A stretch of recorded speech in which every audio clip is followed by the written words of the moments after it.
I have a Babe Ruth baseball card. Did you say Babe Ruth candy bar? Really? I was hungry. I came down to the pawn shop today to try to sell my Babe Ruth baseball card. When I found this card, holy moly, I almost crapped my britches. I like to sell it because I would like a new car. Asking $65,000 a day, but the lower I would go, probably about $45,000. Where did you get this? I found it in our shed in our backyard. You just found it in a shed? It was in a lockbox. It was my grandfather's. All right, you know, this is Babe Ruth when he was still with the Red Sox.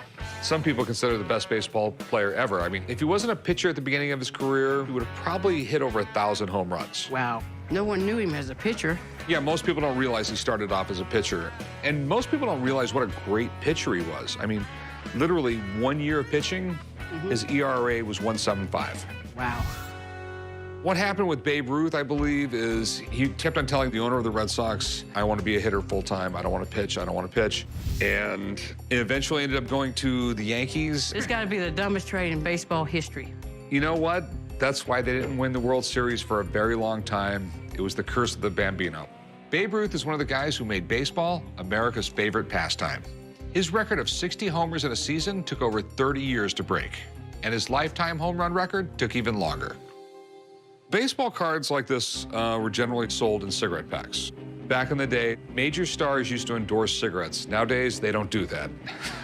Now, this one, I find it a little weird that it's got a newspaper advertisement on the back of it. Do you have an idea what you wanted for it? $65,000. $65,000. This is the big thing with a Babe Ruth baseball card. All right. They've been faking these things since the 40s and the Right. 50s. They've always been worth money, so they've always been faked. So I'm not going to say it's real until I have someone else look at it. That sounds awesome to me. If it's real, you hit a jackpot.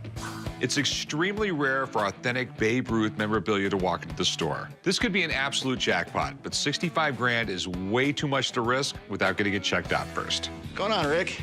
Chum. How you doing? Doing good, man. What do we have? The Great Bambino? We got an old Babe Ruth card, man. You gotta be kidding. This is just awesome. I own Ultimate Sports Cards and Memorabilia here in Las Vegas. The guys call me down to the shop anytime a card comes in the shop that they need some help with. In baseball, there's no name bigger than Babe Ruth. By the time he was 19, he signed a minor league contract. The problem was, since he wasn't 21, the owner of the minor league organization had to take custody of him so he could sign the contract.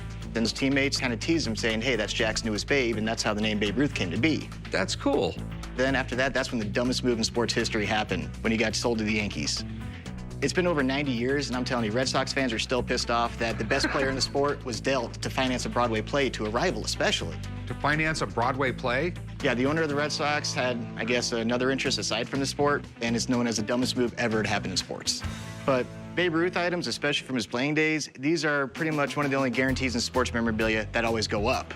Babe Ruth items, they appeal to any collector. His name is just so important with sports in general, it's an absolute must-have for any sports fan.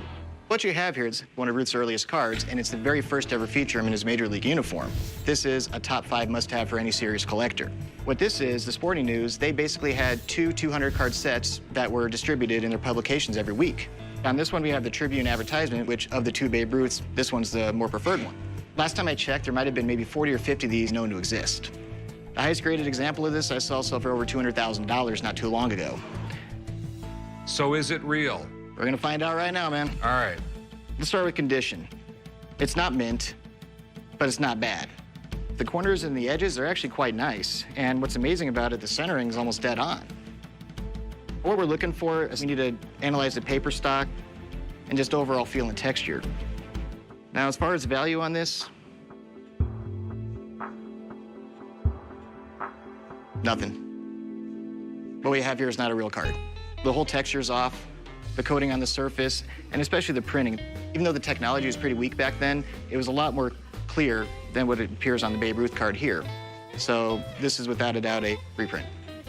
Ah, Yeah, fortunately you don't have a winning lottery ticket here, man. it is what it is. Yeah, sorry, man.